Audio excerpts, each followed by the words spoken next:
এনসিপির সঙ্গে দূরত্ব বাড়ছে উপদেষ্টা আসিফের, যোগ দিচ্ছেন বিএনপিতে। অন্তর্বর্তী সরকারের উপদেষ্টা আসিফ মাহমুদ সজীব ভুঁইয়া ও জাতীয় নাগরিক পার্টির মধ্যে দূরত্ব বাড়ছে বলে অভ্যন্তরীণ সূত্রে জানা গেছে।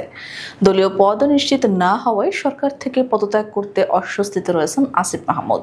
এনসিপি সূত্রে জানা গেছে, আসিফ মাহমুদ দলের মুখ্য সমন্বয়কারী পদ চাইলেও দলটি এ পদে বর্তমানে দায়িত্বপ্রাপ্ত নাসিরউদ্দিন পাটোয়ারীকেই রাখতে আগ্রহী। এই পদ সংক্রান্ত অনিশ্চয়তায় দুই পক্ষের মধ্যে টানাপোড়েনের সৃষ্টি হয়েছে। আসিফ মাহমুদের অনুসারীরা দলটির অভ্যন্তরে তার অবস্থান নিয়ে অসন্তোষ প্রকাশ করেছেন। পাশাপাশি আসিফ ইতিমধ্যে বৈষম্য বিরোধী ছাত্র আন্দোলনের কমিটিকে সক্রিয় করেছেন, যা এনসিপি ও জাতীয় ছাত্র শক্তির মধ্যে অস্বস্তি সৃষ্টি করেছে। রাজনৈতিক অঙ্গনে গুঞ্জন রয়েছে যে আসিফ মাহমুদ আব্দুল কাদেরের নেতৃত্বে নতুন সংগঠন গঠনের দিকেও নজর রাখছেন। এনসিপি নেতাদের কেউ কেউ অভিযোগ করেছেন যে আসিফ অভ্যুত্থানের শক্তিগুলোর সঙ্গে বিশ্বাসঘাতকতা করছেন। রাজনৈতিক তৎপরতার অংশ হিসেবে আসিফ মাহমুদ ইতিমধ্যে ঢাকা 10 আসনের ভোটার হয়েছেন।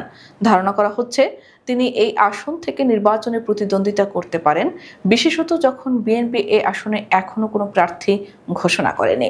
পূর্বে আলোচিত কুমিল্লা 3 আসনে বিএনপির প্রার্থী হিসেবে কাজী শাহ মোফাজ্জল হোসেনকে কায়কোবাদকে মনোনয়ন দেওয়ায় আসিফ সম্ভবত ঢাকা 10 আসনকেই বেছে নেবেন। উল্লেখ্য, গত বছরের অভ্যুত্থানের পর আসিফ মাহমুদ ও নাহিদ ইসলাম অন্তর্বর্তী সরকারের উপদেষ্টা হিসেবে দায়িত্ব পান। পরবর্তীতে নাহিদ ইসলামের নেতৃত্বে গঠিত এনসিপি গঠন প্রক্রিয়ায় আসিফ মাহমুদ সক্রিয় ভূমিকা রাখলেও বর্তমান পরিস্থিতিতে দলটির সাথে তার সম্পর্কের অবনতি ঘটেছে। প্রসঙ্গত, জুলাই গণ অভ্যুত্থানে নিহত শিক্ষার্থী মীর মুগ্ধর ভাই মীর মাহবুবুর রহমান স্নিগ্ধ বিএনপিতে যোগ দিয়ে বলেন, তরুণ প্রজন্ম এবং জুলাই আন্দোলনের শহীদ ও আহতদের জন্য বৃহৎ রাজনৈতিক প্ল্যাটফর্ম থেকে কাজ করার উদ্দেশ্যে আমি বিএনপিতে যোগ দিয়েছি। স্নিগ্ধ মঙ্গলবার 4 নভেম্বর বিএনপিতে যোগ দিয়েছেন। গুলশানে বিএনপি চেয়ারপারসনের রাজনৈতিক কার্যালয়ে দলের মহাসচিব মির্জা ফখরুল ইসলাম আলমগীরের হাতে সদস্য ফরম জমা দিয়ে তিনি আনুষ্ঠানিকভাবে দলে যোগ দেন।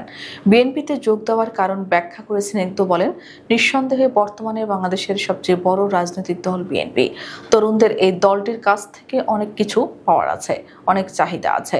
আমি মনে করি এই প্ল্যাটফর্ম থেকে তরুণদের সেই চাহিদাগুলো পূরণে কাজ করতে পারবো। তিনি আরো বলেন, সবচেয়ে বড় কারণ হলো এই বৃহৎ রাজনৈতিক দলের মাধ্যমে আমি জুলাই আন্দোলনের শহীদ ও আহতদের নিয়ে আরো নিবিড়ভাবে কাজ করতে পারবো। এছাড়াও বিএনপির রাষ্ট্র মেরামতের 31 দফা রূপরেখার অনেকগুলোর সঙ্গে আমি সরাসরি কাজ করতে আগ্রহী। যোগদানের পর নিজের ভেরিফাইড ফেসবুক অ্যাকাউন্টে একটি পোস্টে তিনি তার আকাঙ্ক্ষার কথা তুলে ধরেন। স্নিগ্ধ লেখেন, তার রাজনীতিতে আসার অন্যতম লক্ষ্য হলো সর্বোচ্চ পর্যায় থেকে জুলাইকে প্রতিনিধিত্ব করা, শহীদ ও আহত যোদ্ধাদের ভয়েস হয়ে ওঠা এবং রাজনীতিতে তরুণদের প্রতিনিধিত্ব নিশ্চিত করা। তিনি উল্লেখ করেন, তার ভাই মুগ্ধ বা পরিবারের কেউ রাজনীতির সঙ্গে জড়িত ছিলেন না। মুগ্ধকে দেশের সম্পদ আখ্যা দিয়ে তিনি বলেন, তিনি সম্পূর্ণ ব্যক্তিগত সিদ্ধান্ত থেকে এবং নিজ যোগ্যতায় রাজনীতিতে এসেছেন। স্নিগ্ধ আরও বলেছেন, বিএনপির ভারপ্রাপ্ত চেয়ারম্যান তারেক রহমান তাকে তরুণদের প্রতিনিধিত্ব করার জন্য দলে চেয়েছেন, যা তার নিজের রাজনৈতিক আকাঙ্ক্ষা।